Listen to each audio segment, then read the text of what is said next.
Oke, assalamualaikum warahmatullahi wabarakatuh. Masih seputar pembelajaran jarak jauh, ya. Karena baru-baru ini seperti yang dilakukan Dinas Pendidikan dan Kebudayaan Kota Balikpapan, hari ini ada rapat koordinasi terkait tentang pembelajaran tatap muka.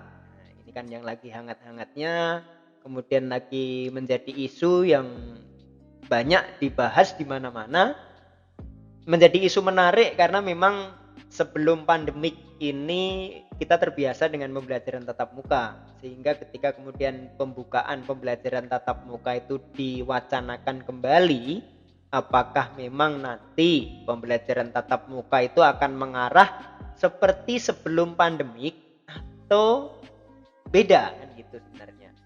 Eh Kalau menurut hemat saya, pembelajaran tatap muka nanti di bulan Januari yang sesuai dengan arahan Kepala Dinas Pendidikan dan Kebudayaan Kota Balikpapan tadi pagi akan dibuka pada tanggal 11 Januari 2021. Itu adalah tatap muka yang beda dengan tatap muka sebelum pandemik. Kenapa demikian? Karena memang sebelum pandemik ini ada, itu kan kita sudah dianjurkan untuk kemudian mengikuti atau kita dikenalkan pada tahun lalu ketika Hari Guru kita sudah digaungkan adanya revolusi industri 4, yang mana revolusi industri 4 itu kita dibanjiri berbagai macam program-program digital karena memang semua sendi-sendi kehidupan akan mengarah kepada digitalisasi, dan di dalamnya tentu saja pendidikan menjadi salah satunya. Nah, ini menjadi isu menarik, maka kemudian saya coba kita sama-sama coba yuk belajar tentang e-learning berbasis student center learning. Nah, apa itu? Nah, kita coba satu-satu di sini, apa itu e-learning atau pembelajaran online berbasis student center learning. Nah, oke, kita kembali kepada revolusi industri 4 karena memang arahnya kan ke sana, atau awal mula dari adanya kebijakan untuk kemudian ada juga digitalisasi di dunia pendidikan, itu adalah salah satunya karena adanya revolusi industri 4.0. Itu salah satunya. Ya, kita coba lihat ya, revolusi industri 1 itu dimulai dengan industri mekanik tenaga uap. Ya, ini sejarah dari peningkatan dari 1 sampai dengan 4. Kemudian revolusi industri 2 itu pada produksi massal perakitan energi listrik, yang kemudian dilanjutkan revolusi industri 3 itu pada otomatisasi komputer dan elektronik. Ya, jadi komputer yang dahulunya manual kemudian sekarang menjadi semuanya serba otomatis kan gitu. Nah, sekarang kita pada revolusi industri 4.0 yang mana sistem fisik maya, internet dan jaringan semuanya akan dikendalikan dalam jaringan-jaringan internet, fiber optik dalam bahasanya sekarang kita kenal kan. Jadi termasuk pendidikan pun akhirnya kita nanti akan mengenal dengan istilah cybergogik. Apa itu cybergogik? Ya, pembelajaran menggunakan aplikasi-aplikasi pendidikan yang berbasis teknologi informasi. Luar biasa memang. Ya, kita coba lanjutkan berikutnya. Apa itu apa yang terjadi kemudian di pendidikan kita di era revolusi industri 4.0 ini? Ya, yang pertama kalau kita bicara tentang pendidikan berarti kita tidak akan lepas dari yang namanya kurikulum kan gitu. Ya, karena memang kalau kurikulum pendidikan itu pasti mengacu pada kebijakan. Beda kalau kurikulum kehidupan itu mengacu pada aslinya apa? Kurikulum kehidupan itu akan selalu ya mengikuti zamannya kan gitu, namanya kurikulum kehidupan. Tapi kalau kurikulum pendidikan itu lebih kepada kebijakan-kebijakan yang diambil pemerintah terkait dengan situasional yang ada di Indonesia sekarang ini. Baik, yang pertama Itu adalah reorientasi kurikulum. Apa itu reorientasi kurikulum? Yaitu literasi baru dikembangkan dan diajarkan. Ya, dengan adanya program-program e-learning, dengan adanya banyaknya materi-materi atau aplikasi-aplikasi pendidikan yang berbasis IT dan juga kemajuan teknologi, banyaknya sosial media, maka kemudian kita mengenal yang namanya literasi informasi. Inilah salah satunya, literasi baru yang dikembangkan dan harus kita ajarkan, kita kembangkan dan harus kita ajarkan. Bagaimana kemudian literasi informasi itu masuk ke dunia pendidikan. Kalau kita tidak hati-hati, kenapa? Karena update informasi itu setiap detiknya beda. Ketika kemudian kita tidak bisa memilah dan memilih informasi itu dengan baik, kita tidak dampingi peserta didik dengan baik, dengan nilai-nilai karakter yang ada di ideologi kita, atau kita tidak menanamkan nilai-nilai Pancasila dalam pembelajaran, maka ini akan menjadi aspek pemecah bangsa. Kenapa demikian? Karena mudahnya peserta didik untuk mendapatkan informasi, untuk disuguhi informasi-informasi yang memang itu terkadang informasi itu sebenarnya belum harus disampaikan kepada peserta didik, tapi karena mudahnya mengakses itu, maka perlu pendampingan, perlu menyadarkan mereka, kemudian perlu menyampaikan kepada peserta didik bahwa setiap informasi itu perlu dicek and recheck kan begitu. Yang kedua, selain literasi itu akan ada pada reorientasi kurikulum, maka kurikulum kita nanti akan dititik beratkan pada kegiatan ekstra kurikuler kepemimpinan dan bekerja dalam tim wajib dikembangkan. Artinya apa? Nanti ketika kemudian kita akan melaksanakan pembelajaran tatap muka itu bisa dilaksanakan dimanapun. Pembelajaran tatap muka yang akan kita kerjakan, kata orang, itu tidak memerlukan kelas.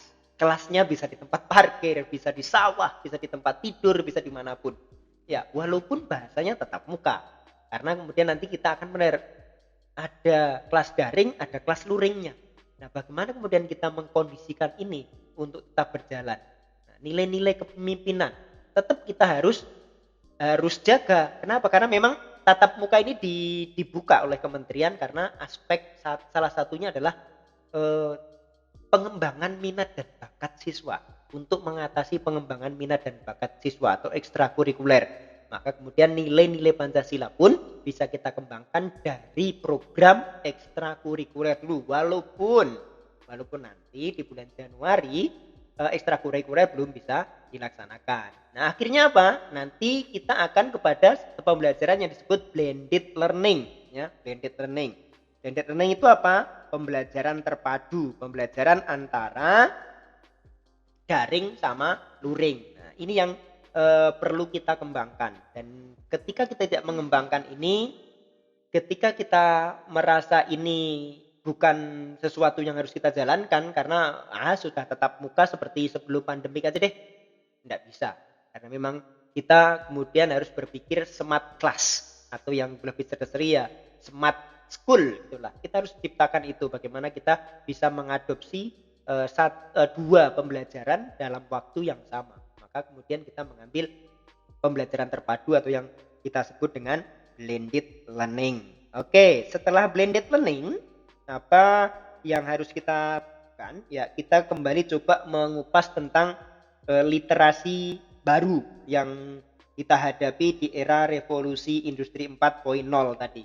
Yang pertama tentu yang berhubungan dengan literasi ini adalah literasi data, kemampuan untuk membaca, menganalisis, menggunakan informasi. Nah, ini tadi, kemampuan membaca, menganalisis, dan membaca informasi. Maka kemudian kalau kita mengenalkan siswa kita sekarang mengenal yang namanya soal-soal HOTS atau HOTS, High Order Thinking Skill, dari cara berpikir tingkat tinggi. Ini yang kita kembangkan. Dan dalam nilai-nilai Pancasila kita juga mengembangkan nilai bernalar kritis. Bagaimana kita memancing siswa untuk kemudian mempunyai pertanyaan-pertanyaan kritis, mampu mendalami, mampu menganalisa sebuah kegiatan, sebuah apa namanya ya, sebuah kejadian dalam kehidupan sehari-hari untuk kemudian mereka tidak menelan mentah-mentah informasi yang mereka dapatkan. Literasi data. Yang berikutnya adalah literasi teknologi.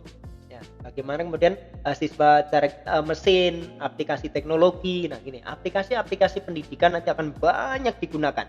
Sekarang saja sudah ada 11 aplikasi yang direkomendasikan sama Kementerian dan Pendidikan. Tentu nanti akan bertambah banyak, belum lagi aplikasi-aplikasi yang dikembangkan secara mandiri oleh guru-guru kita yang ada di Balikpapan maupun di Indonesia. Jadi ini akan luar biasa, berarti kita akan bicara bahkan mungkin nanti siswa kita akan diajari coding sudah. Bagaimana kemudian menerapkan ilmu coding itu dalam membuat aplikasi atau menggunakan aplikasi pendidikan. Yang selanjutnya adalah literasi manusia. Apa itu literasi manusia? Kemampuan berkomunikasi, mendengar dan memilih informasi. Ini lagi.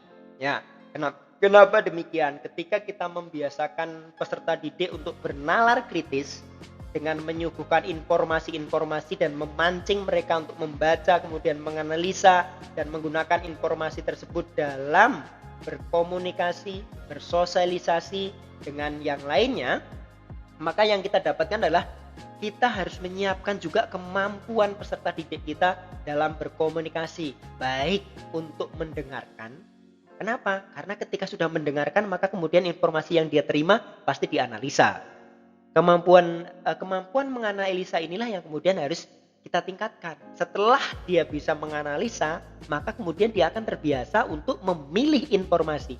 Apakah informasi ini bisa saya teruskan ke teman-teman saya? Apakah informasi ini cukup untuk saya sendiri? Jadi paham. Karena memang untuk menghindari yang namanya berita-berita hoax, inilah 3 literasi ini yang bisa kita terapkan di pembelajaran tatap muka di bulan Januari nanti. Ya, berikutnya kita ke apa itu blended learning. Ya, tadi sudah saya sampaikan bahwa yang disebut dengan blended itu adalah pembelajaran terpadu. Ya, pembelajaran terpadu yang seperti apa? Blended learning itu metode penggabungan pembelajaran tatap muka dan pembelajaran daring. Ya, seperti kita tahu, tatap muka yang akan kita laksanakan di bulan Januari mulai tanggal 11 Januari 2020 itu adalah kita menyiapkan 2 kelas sekaligus bagi guru. Luar biasa guru-guru kita ya. Dalam satu kesempatan menyiapkan 2 kelas daring dan kelas luring. Tapi itu harus dilaksanakan dalam satu kesempatan. Berarti kita apa? Kita harus terbiasa dengan yang namanya broadcasting. Karena kita belajar secara live ya, kemudian pembelajaran yang ada di kelas itu kita siarkan secara langsung. Kita sampaikan yang mereka tidak bisa mengikuti karena memang protokoler kesehatan yang boleh datang di sekolah ketika tatap muka hanya dibatasi jumlah. Dan kalau tidak salah SD itu maksimal ada di angka 18 orang maksimal ya. Jadi kurang dari 18 boleh, lebih dari 18 tentu tidak boleh, kan begitu. Jadi ini yang harus kita siapkan. Berarti kita nanti akan menyiapkan pembelajaran tatap muka yang kita laksanakan itu harus bisa kita daringkan, harus bisa kita online kan. Dengan demikian apa? Berarti kita harus menguasai teknologi. Ya, teknologi yang seperti apa? Kita adopsi. Ya, kalau yang di sekolah tentu kita bisa berkomunikasi secara langsung. Tapi kemudian yang di rumah tentu kan mereka akan menggunakan sosial media, kemudian menggunakan mobile atau HP-nya atau alat komunikasi lainnya atau menggunakan laptopnya. Ya, kemudian juga kita akan menggunakan apa namanya? Kita bisa tracking peserta didik kita bisa mengkontrol peserta didik kita dalam mengikuti pembelajaran kita yang kita laksanakan. Ya, dengan begitu maka kemudian apa? Kita bisa mengembangkan. Jadi kita harus memadukan antara teknologi dengan pembelajaran yang ada di kelas. Inilah yang kemudian disebut blended learning. Oke, kita lanjut ke materi berikutnya setelah blended learning, apa sih sebenarnya manfaat dari blended learning itu? Kenapa kita harus memilih sistem pembelajaran ini atau sistem penggabungan antara pembelajaran dalam jaringan dan luar jaringan? Yang pertama, mendorong peserta didik ya, mendorong peserta didik. Ya, ini ada sedikit kesalahan di slide-nya saya, ini ada mahasiswa. Maksudnya mendorong peserta didik untuk menggunakan sumber belajar internet dan internal dan eksternal dengan memanfaatkan teknologi informasi. Nah, bagaimana kita bisa mendorong peserta didik kita menggunakan pembelajaran internal dan eksternal yang memanfaatkan teknologi. Nah, itu manfaatnya. Kemudian peningkatan kompetensi abad 21. Apa itu kompetensi abad 21 yang kita kenal dengan 4C? Apa itu 4C? Critical thinking, ya kan? Creativity, ya, kolaborasi, yang satu lagi apa? Komunikasi, ya, communication. Ya, ini. Jadi kemampuan 4C ini yang harus kita tanamkan, kemudian kita padu dengan nilai-nilai Pancasila yang ada 6. Ya, yang ada religius, ada nasionalisme, ada kemandirian, ada bernalar kritis, ada gotong royong, dan yang terakhir adalah kebinekaan global. Ini kenapa? Karena kalau dengan adanya berbagai informasi yang masuk tadi, kalau kita tidak menyadari, maka kemudian ego kita akan lebih tinggi. Ketika kita memiliki ego yang lebih tinggi, ini bahaya. Ya, bahaya bagi putra putri kita, bahaya bagi peserta didik kita, karena mereka akan memiliki ego daerah. Ketika memiliki ego daerah, maka nasionalisme kita akan runtuh. Inilah yang kemudian tidak boleh terjadi. Maka nilai-nilai Pancasila, kebinekaan global harus kita kedepankan. Kemudian mendorong pembelajaran sepanjang hayat. Ya, kita harus sampaikan dengan mudahnya pelaksanaan pembelajaran, dengan tidak ada sekatnya pelaksanaan pembelajaran. Ini membuktikan bahwa selama hidup kita yang namanya belajar itu adalah suatu keharusan. Dan itu harus, karena memang belajar itu tidak hanya berada di bangku sekolah. Kalau dulu belajar itu harus datang ke sekolah, belajar itu harus ada di kelas. Sekarang ternyata tidak. Belajar bisa kita laksanakan di mana-mana. Belajar bisa kita laksanakan kapanpun dan sampai kapanpun. Maka kemudian kita mengenal pembelajaran sepanjang hayat. Berikutnya adalah perkembangan pengetahuan teknologi dan inovasi yang semakin pesat. Ini dia. Ya, dengan blended learning, maka kita akan menyadari bahwa memang pembelajaran dengan platform digital itu adalah suatu keharusan bagi guru sekarang ini. Ya, kita lanjut ke berikutnya. Setelah manfaat blended learning, kita coba mengaitkan dengan taksonomi blended learning. Ya, apa itu taksonomi blended learning? Oke, face to face. Artinya kan berarti bertatap muka secara langsung. Ya, ada face to face, ada online learning. Ya, jadi ada pembelajaran secara langsung, tatap muka secara langsung, maupun pembelajaran online dalam jaringan. Ini yang kemudian kita padukan menjadi blended learning atau perpaduan, pembelajaran perpaduan. Maka kemudian kita akan buat sebuah model, rotasi model, kemudian kita kembangkan menjadi flex model, safe band model, ya, virtual model. Nah, kita akan dapatkan apa? Classroom model, ya, rotation model, kemudian laboratorium model, ya, individual model. Ini yang kemudian akan terjadi. Ya, inilah skema blended learning yang harusnya diadopsi oleh para guru kita di bulan Januari yang akan dimulai di tanggal 11. Tapi pertanyaannya, seberapa sudah siapkah teman-teman kita yang di lapangan itu untuk kemudian melaksanakan ini? Ini yang perlu pembahasan lebih lanjut dan perlu data lebih lanjut, karena memang kita tidak pungkiri bahwa tidak semua pendidik kita memahami tentang perkembangan pembelajaran secara digital ini. Oke.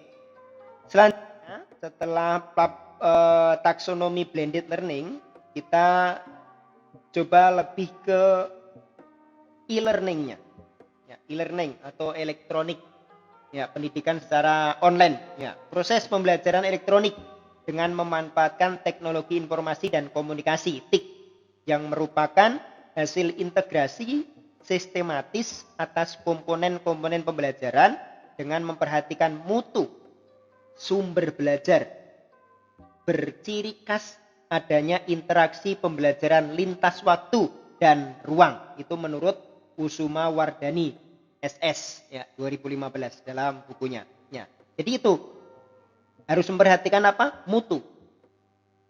Walaupun pembelajaran ini secara online dilaksanakan dan secara tatap muka yang tidak full diikuti semua siswa, tapi kita tetap harus mengedepankan mutu pendidikan kita. Artinya kita tidak bisa mengurangi itu. Nah, kemudian bagaimana konsep-konsep pendidikan secara digital ini ya atau cyber gogik, kalau bahasa kerennya cyber gogik ini bisa dijalankan guru-guru kita.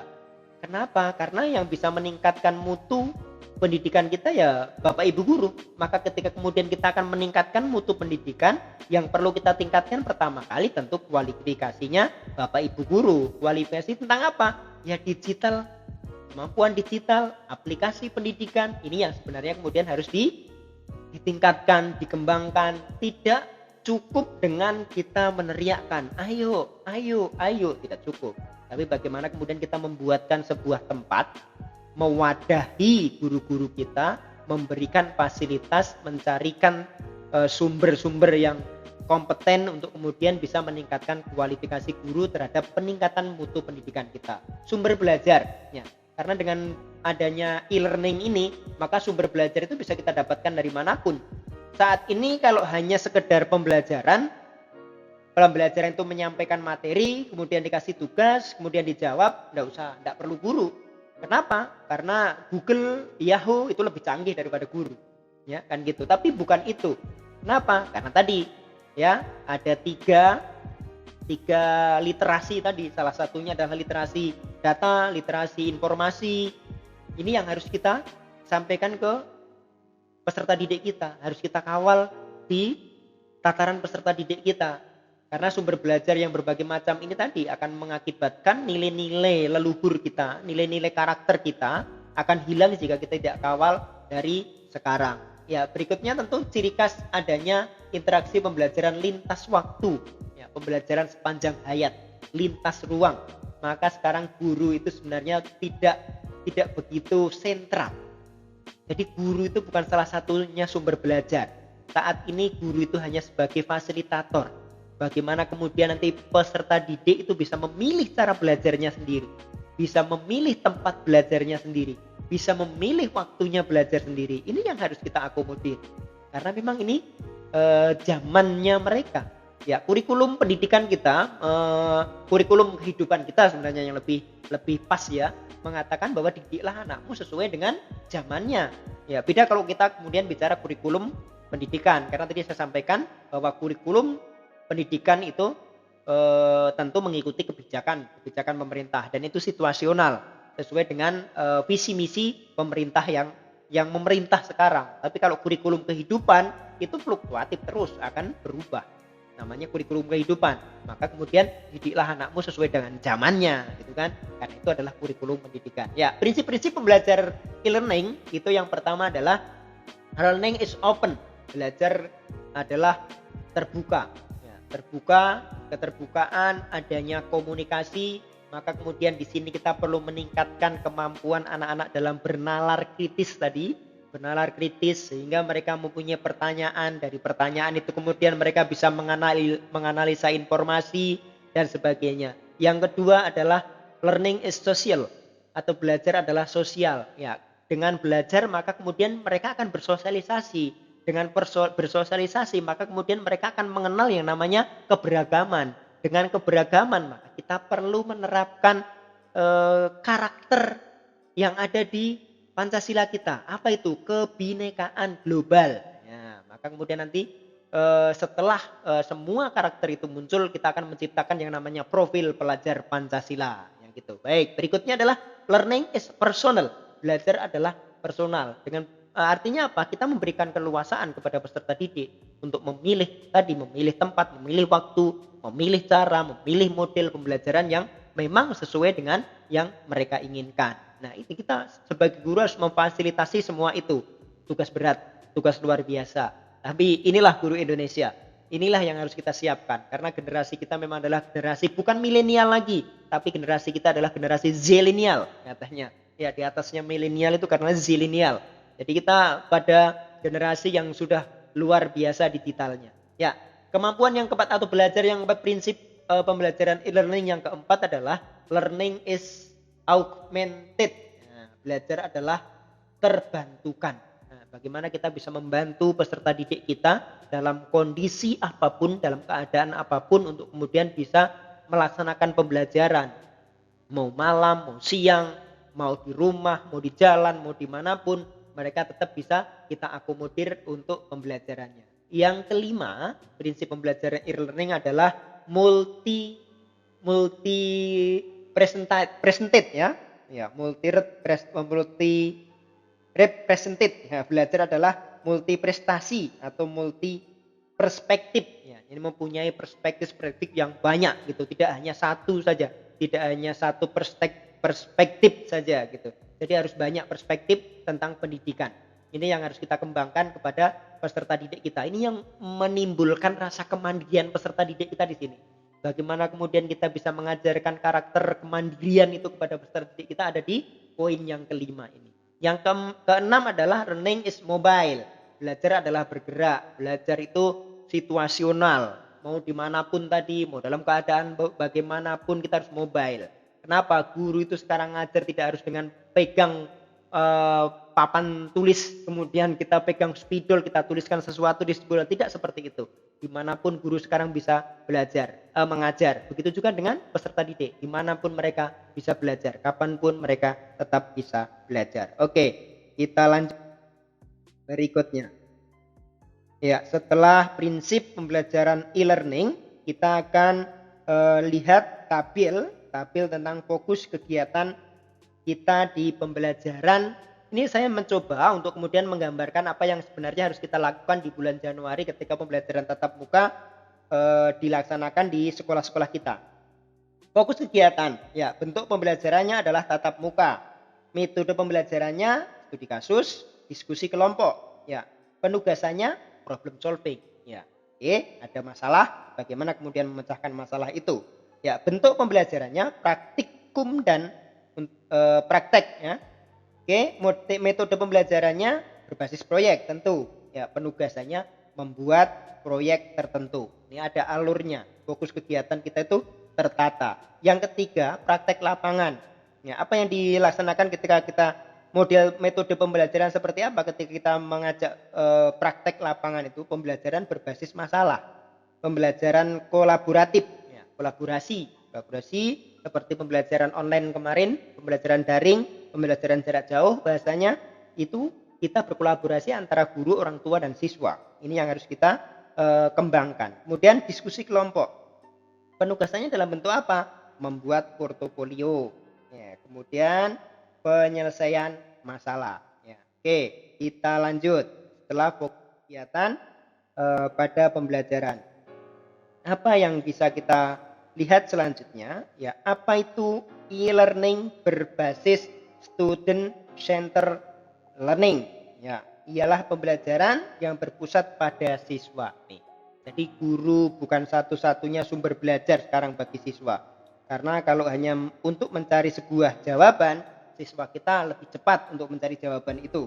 Karena penggunaan digital itu siswa kita lebih canggih. Maka kemudian kita harus memfasilitasi itu karena memang itu zamannya mereka.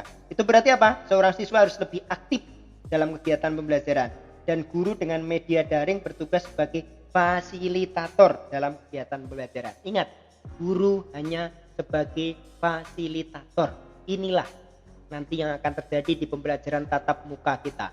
Biarkan siswa memilih mau tatap muka atau mau daring. Ya, tentu dengan tanggung jawab masing-masing, tentu dengan peran masing-masing. Dan ini yang harus kita jaga. Ini yang harus kita buat sebuah komitmen bersama. Kita mempunyai sebuah komitmen baik yang secara tersirat maupun secara tersurat. kalau memang diperlukan untuk membuat sebuah pernyataan, sebuah komitmen bagi yang siswa nanti tidak mau mengikuti pembelajaran secara tatap muka, ya silahkan. Karena memang mereka ketika memilih itu pasti punya konsekuensi. Semua ada plus minusnya. Tapi bagaimana kemudian kita bisa ya inilah perlunya blended learning tadi, memadukan antara tatap muka dan online atau dalam jaringan. Baik, kita lanjut. Apakah masih ada yang perlu kita bahas terkait dengan pembelajaran tatap muka kita? Ya, manfaat student centered learning. Ya, satu, siswa bertanggung jawab atas pembelajaran mereka. Berarti ini menanamkan kemandirian siswa.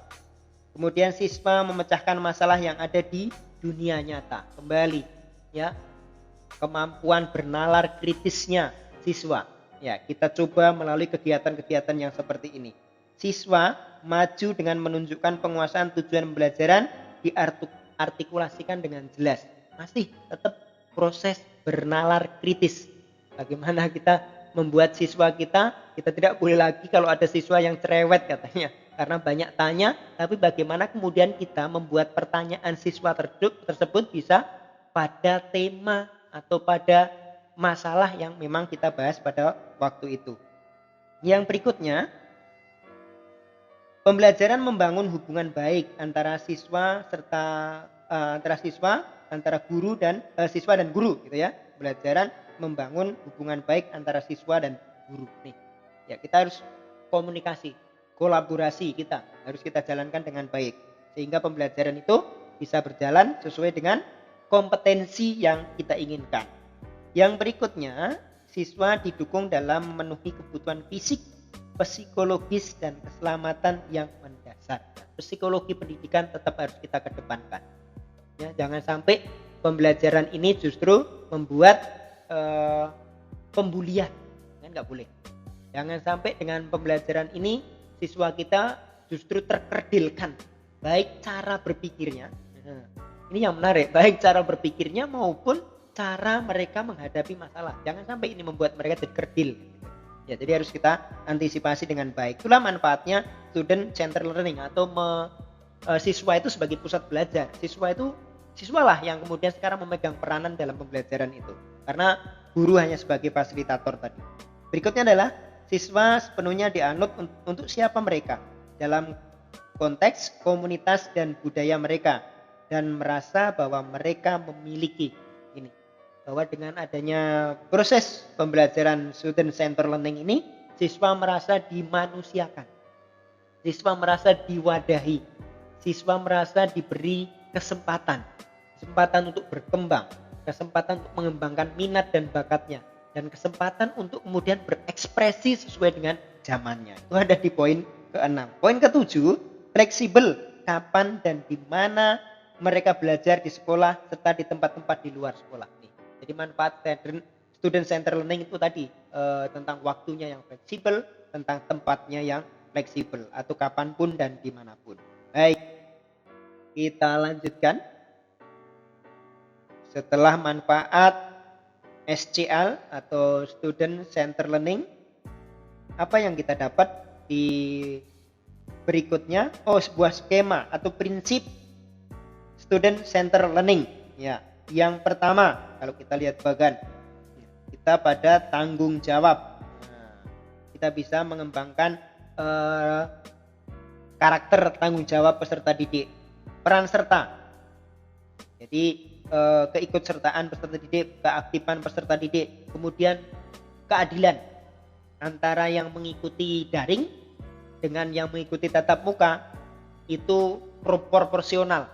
Ya, dalam pembelajarannya mereka tetap terakomodir hak-haknya gitu. Begitu juga mereka tetap bisa melaksanakan kewajiban-kewajibannya. Oke, yang mandiri. Nah, tadi kemandiriannya timbul. Banyak tadi sudah kita bahas dengan pembelajaran blended learning, dengan pembelajaran student centered learning, ini bisa meningkatkan kemandirian peserta didik. Berpikir kritis dan kreatif. Berpikir kritis dan kreatif. Ada di nilai-nilai Pancasila, ada di kemampuan abad 21 yang memang kita kenal dengan 4C ya, atau porsi, yang harus kita kembangkan untuk peserta didik kita. Komunikasi, literasi, informasi tadi, literasi, data, literasi, informasi, data, dan komunikasi. Ini yang harus kita kembangkan dan harus kita jalankan ketika kemudian kita melaksanakan pembelajaran tatap muka di bulan Januari. Kerjasama dan integritas. Ya, harus memiliki integritas yang tinggi. Ya, harus bisa bekerja sama. Karena apa? Karena ada yang di rumah, ada yang di sekolah. Ketika kemudian kita tidak bisa membuat kerjasama yang baik, maka yang terjadi pembelajaran tidak akan tercapai kompetensi dasarnya. Oke, selanjutnya ini materi yang bisa saya sampaikan tentang blended learning dan tentang student center learning. Kita harus menyiapkan diri kita. Inti dari semua yang tadi kita bahas dari awal sampai dengan akhir ini adalah bagaimana kita bisa menyiapkan kelas kita, kelas yang bisa mengakomodir peserta didik kita, karena sekarang kita dihadapkan pada dua kelas yang luar biasa, kelas daring dan kelas tatap muka. Dan itu guru harus bisa meramu menjadi suatu pembelajaran yang menarik, menjadi suatu pembelajaran yang tidak mengurangi mutunya, tidak mengurangi hak-haknya anak untuk dapat mengembangkan minat dan bakatnya. Bahkan ya blended learning dan student center learning ini diharapkan tidak juga bisa artinya gini, menjadi sebuah solusi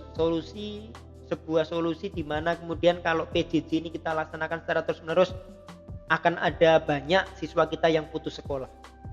Akan ada siswa kita yang kemudian tidak terakomodir pengembangan minat dan bakatnya.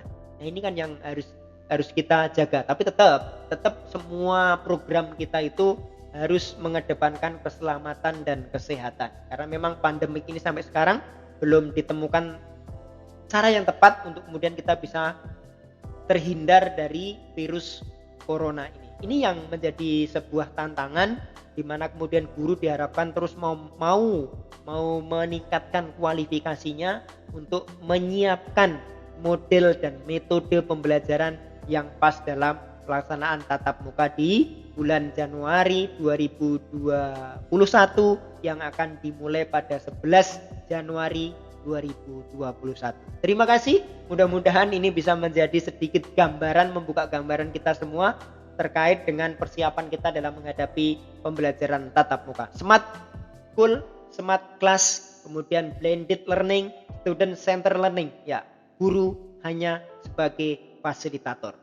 Siswa sebagai seorang fasilitator, guru membiarkan siswa atau peserta didik untuk memilih cara belajarnya, memilih waktu belajarnya, dan memilih metode belajarnya. Terima kasih. Assalamualaikum warahmatullahi wabarakatuh.